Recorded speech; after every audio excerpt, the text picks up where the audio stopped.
March 18th, 1954. 3:17 p.m. Bumpy Johnson's phone rings in his Lenox Avenue apartment. He picks up. A voice he doesn't recognize. "We have your nephew." Bumpy's blood goes cold. "Marcus, the kid from 135th Street. 12 years old. Walked home from school today. Didn't make it home."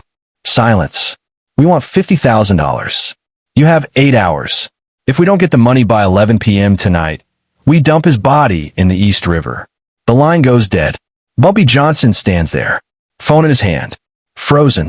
His sister's son, Marcus, 12 years old, good kid, honor roll student, wanted to be a lawyer, kidnapped by the Mafia, and they're demanding $50,000 in 8 hours. What happens next will not be about the money. It won't even be about getting Marcus back safely, because in those 8 hours, the men who took Marcus Johnson will learn something about Harlem that every gangster in New York already knew. You don't touch Bumpy Johnson's family. Ever. March 18th, 1954. Let me show you what happened when the Italian Mafia made the worst mistake of their lives. Bumpy hangs up the phone. His wife Mamie is in the kitchen. She sees his face. What happened? They took Marcus. Mamie drops the plate she's holding. It shatters on the floor. Who took Marcus? Italians. Mafia. They want $50,000 by 11 tonight. Oh my God. Bumpy, we have to. Call Junie Bird, Bumpy's oldest friend, his most trusted lieutenant. Mamie picks up the phone, dials. 2 rings. "Junie, it's Mamie. Get over here now. It's Marcus." 5 minutes later, Junie Bird walks through the door. Bumpy tells him everything. The phone call, the demand, the deadline. Junie's face hardens. "You want me to get the money?" No. Bumpy walks to the window, looks out of Harlem. His Harlem. "I'm not giving them a dime." Mamie gasps. "Bumpy, they'll kill him." Bumpy turns around. His eyes are cold, calculating. No, they won't. Because in 8 hours, they're going to be begging me to take Marcus back. For free. Ow! Bumpy looks at Junie. "How many men can you get in 1 hour?" Junie thinks. 30. Maybe 40 if I call everyone. "Get 50. I want every soldier we have. Every runner. Every driver. Everyone who owes me a favor. Everyone who's ever worked for me. I want them all at Small's Paradise by 5 o'clock. What are we doing?" Bumpy smiles. But it's not a happy smile. It's the smile of a man about to teach someone a very painful lesson. "We're going hunting. Let me show you what happened to Marcus 3 hours earlier." Marcus Johnson was 12 years old. 8th grade at Harlem Junior High. Straight A student. Played clarinet in the school band. His mother was Bumpy Johnson's younger sister, Clara. She was a nurse at Harlem Hospital. Marcus didn't think of his uncle as a gangster. To him, Uncle Bumpy was just Uncle Bumpy, the man who gave him $5 every week, who came to his clarinet recitals, who helped him with his math homework. Marcus didn't know about the numbers racket, the illegal gambling, the protection money. He was 12. He was innocent. March 18th, 1954. 2:45 p.m. School let out. Marcus walked home like he did every day. 8 blocks. From 127th Street to 135th Street. Usually took him 15 minutes. He made it to 133rd Street. A black car pulled up beside him. Cadillac. Shiny. New. 3 men inside. White men. Italian accents. One of them rolled down the window. "Hey kid, you know where Lenox Avenue is?" Marcus pointed. "It's 2 blocks that way. Can you show us? We'll give you $1. Marcus hesitated. His mother always told him never to talk to strangers. But it was broad daylight. Busy street. Lots of people around. And $1 was $1. Sure. He walked toward the car. The back door opened. A hand reached out, grabbed his arm, pulled him inside. The door slammed shut. The car sped off. Marcus tried to scream. Someone put a cloth over his mouth. Everything went dark. When he woke up, he was in a basement. Cold. Dark. Smelled like mold and old wood. His hands were tied. His mouth had tape on it. 3 men stood in front of him. The one in the middle spoke. "Kid, what's your name?" Marcus couldn't answer. The tape. One of the men ripped it off. "Marcus. Marcus Johnson." "Johnson? You got family in Harlem?" "Yes, sir. My mama and my uncle." "What's your uncle's name?" Marcus didn't want to answer. Something felt wrong. "I asked you a question, kid." "Bumpy. Bumpy Johnson." The 3 men looked at each other. One of them smiled. Boys, we just hit the jackpot. Small's Paradise, 135th Street, Harlem's most famous club. By 5 p.m., 50 men stood inside. Numbers runners, enforcers, drivers, hustlers, every single person who worked for Bumpy Johnson. Bumpy walked in with Junie Bird. The room went silent. Thank you for coming on short notice. Everyone waited. This afternoon, the Italian Mafia kidnapped my 12-year-old nephew Marcus. They're demanding $50,000 by 11 tonight. Murmurs through the crowd. Here's what we're going to do. We have 6 hours to find out where they're holding him and who took him. I need information. Fast. Bumpy pointed to a group of men in the corner. Sonny, take 5 men to Little Italy. Talk to every snitch we have. Every bartender. Every shopkeeper. Someone saw something. Find out what. Sonny nodded. Jimmy, take your crew to the docks. Check every warehouse from 125th to the water. They're holding him somewhere close. Has to be. On it, Bump. Nat, you know that Italian cop? The one we got on payroll. Nat Pettigrew nodded. Officer Giancarlo. Find him. Tell him if he wants to keep breathing Harlem air, he better tell us which family is stupid enough to kidnap a kid in our neighborhood. What if he doesn't know? Then he better find out fast. Bumpy looked at the rest of the men. The rest of you, split up. Cover every street from 110th to 145th. Every alley. Every building. Someone knows something. And when you find out, you call Junie immediately. One man in the back raised his hand. Bumpy, what if we find the kid? You want us to? No. You call me first. Nobody touches those Italians until I get there. Understood. Everyone nodded. Good. You have 4 hours. Go. The room emptied in seconds. Junie stayed behind with Bumpy. You really think we can find him in 4 hours? Bumpy lit a cigarette. We're not just finding him, Junie. We're sending a message. Every gangster in New York is watching right now. They're waiting to see if Bumpy Johnson pays the ransom or if he fights back. And if we don't find him by 11, Bumpy's jaw tightened. Then we burn down every Italian business in Manhattan until someone talks.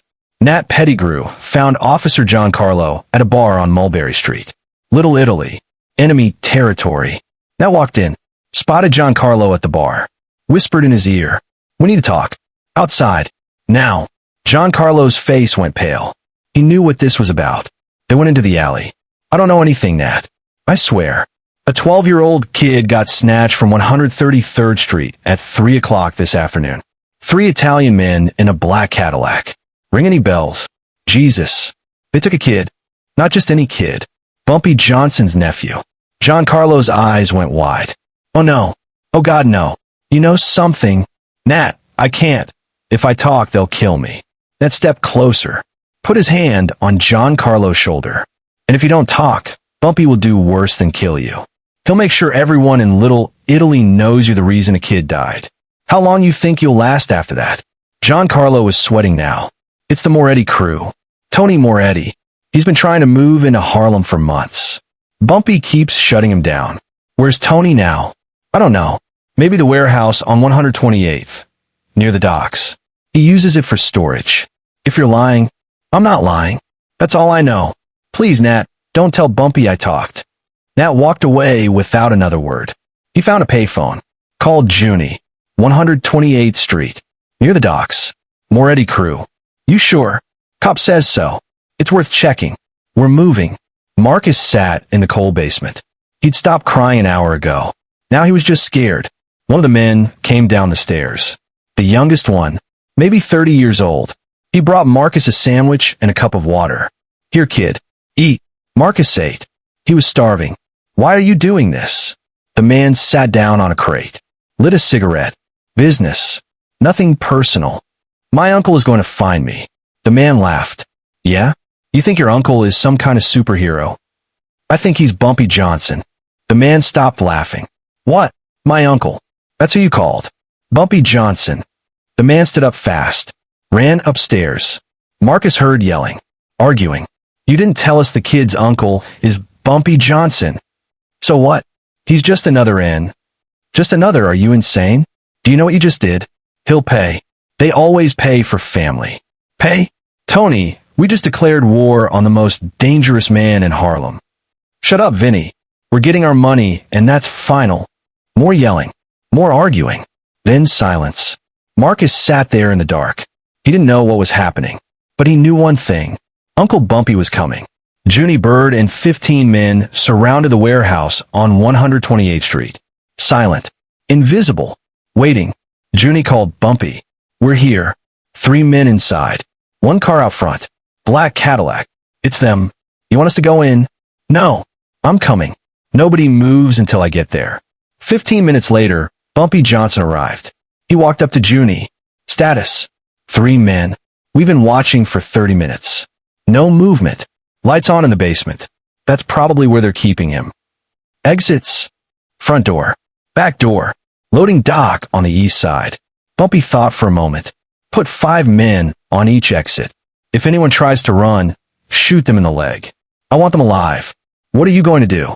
Bumpy smiled that cold smile again. I'm going to knock on the front door. Bump, they're armed. This is suicide. No, it's not.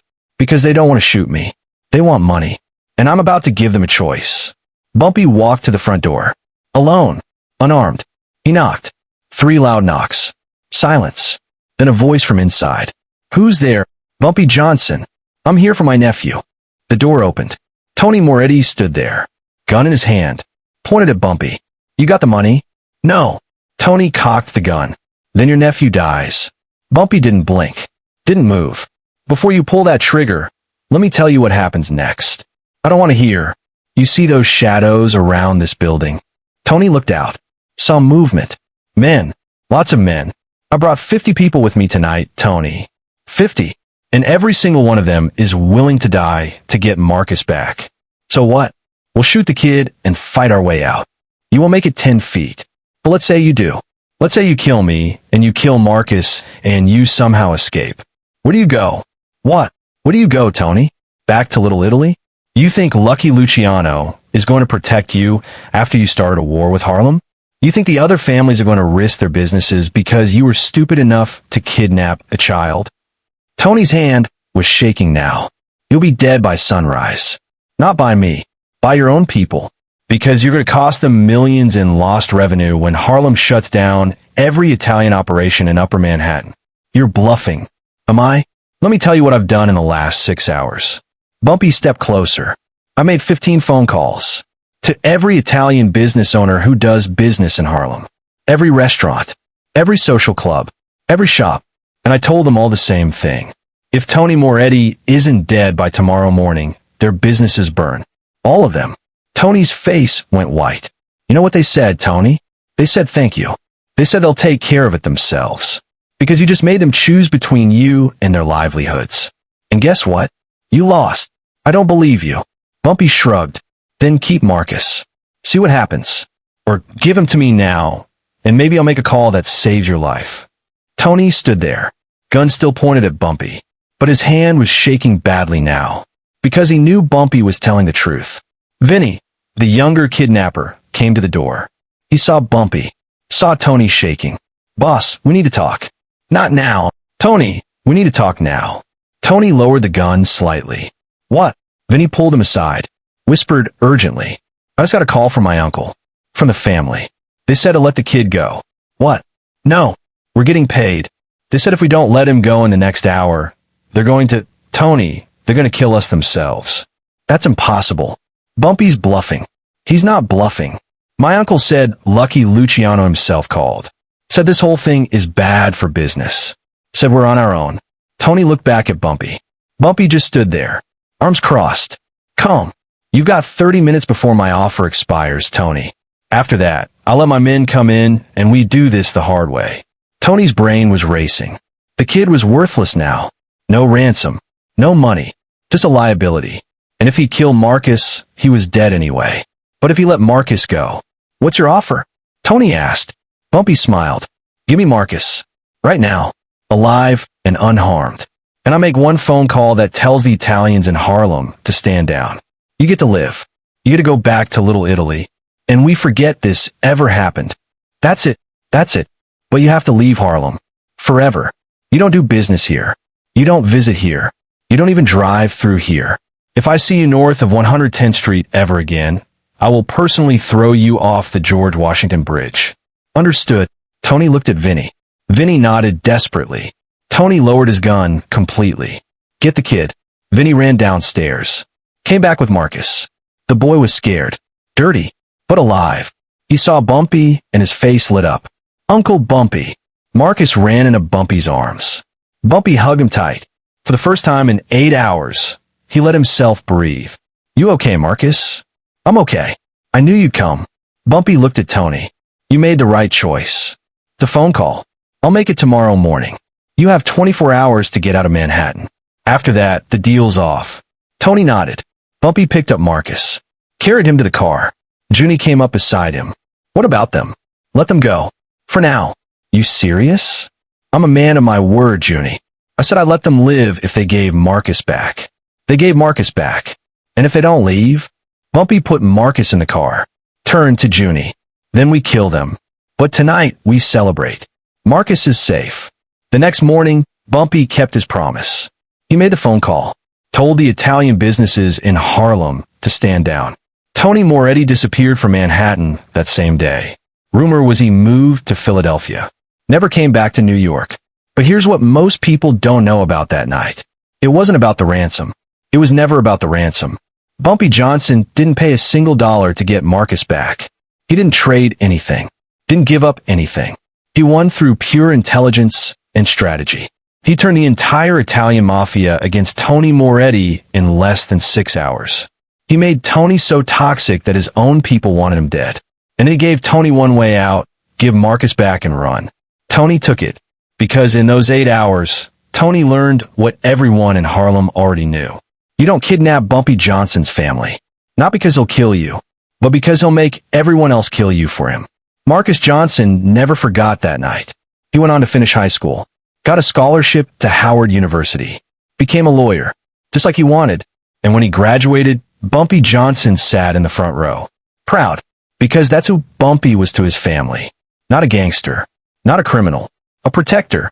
Years later, Marcus told a reporter about that night in 1954.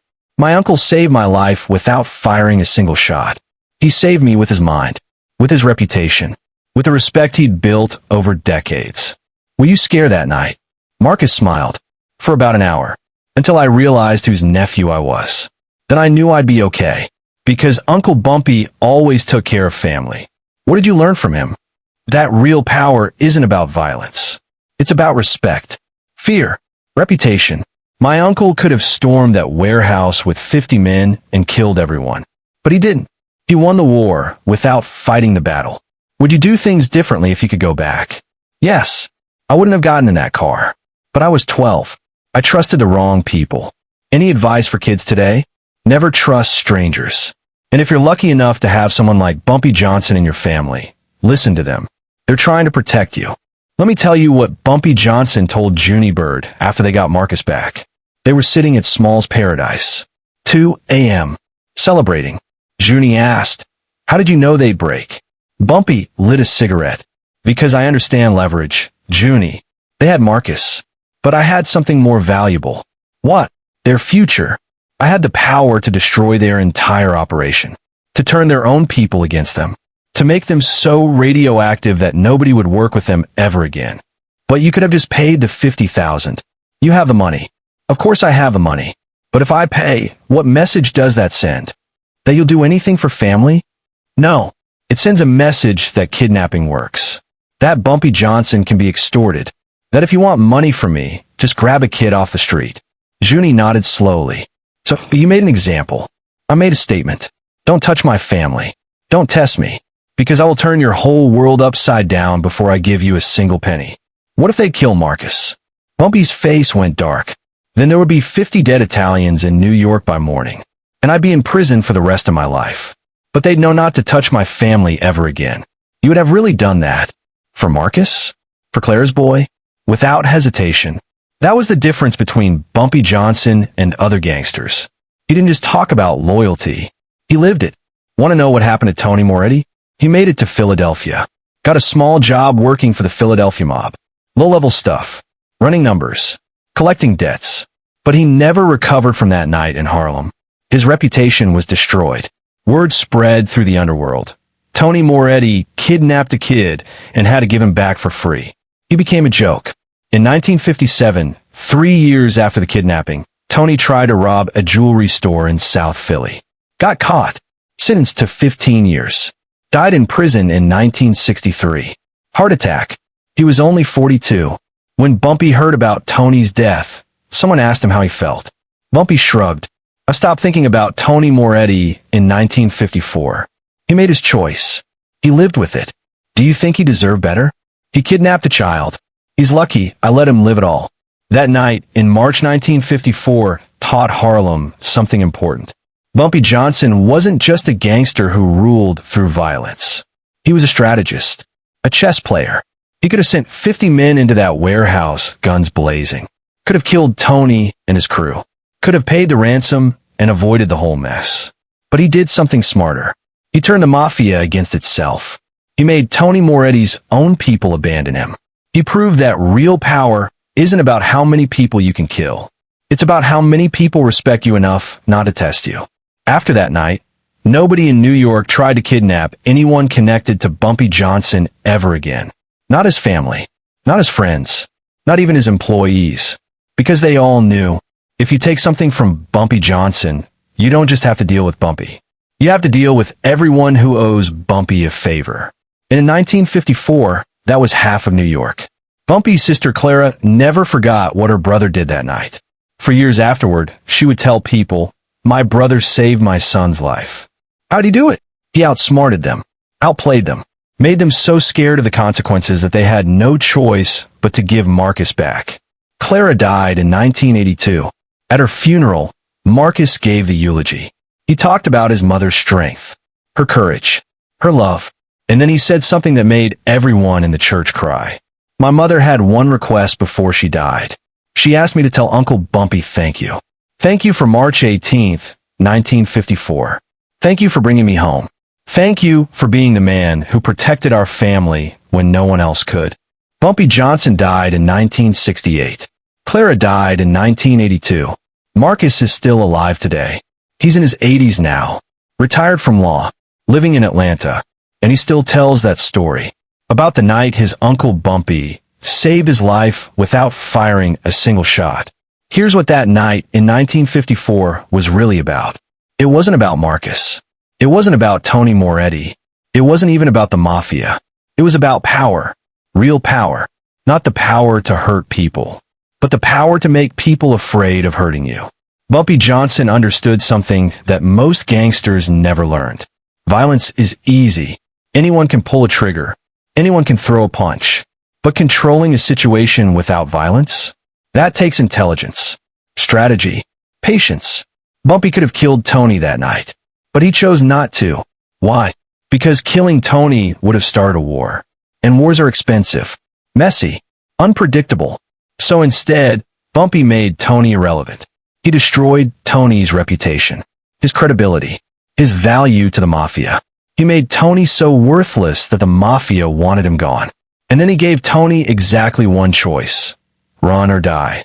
Tony ran, and Bumpy won, without spilling a single drop of blood. That's power. If Bumpy Johnson could talk to us today, here's what I think he'd say about that night.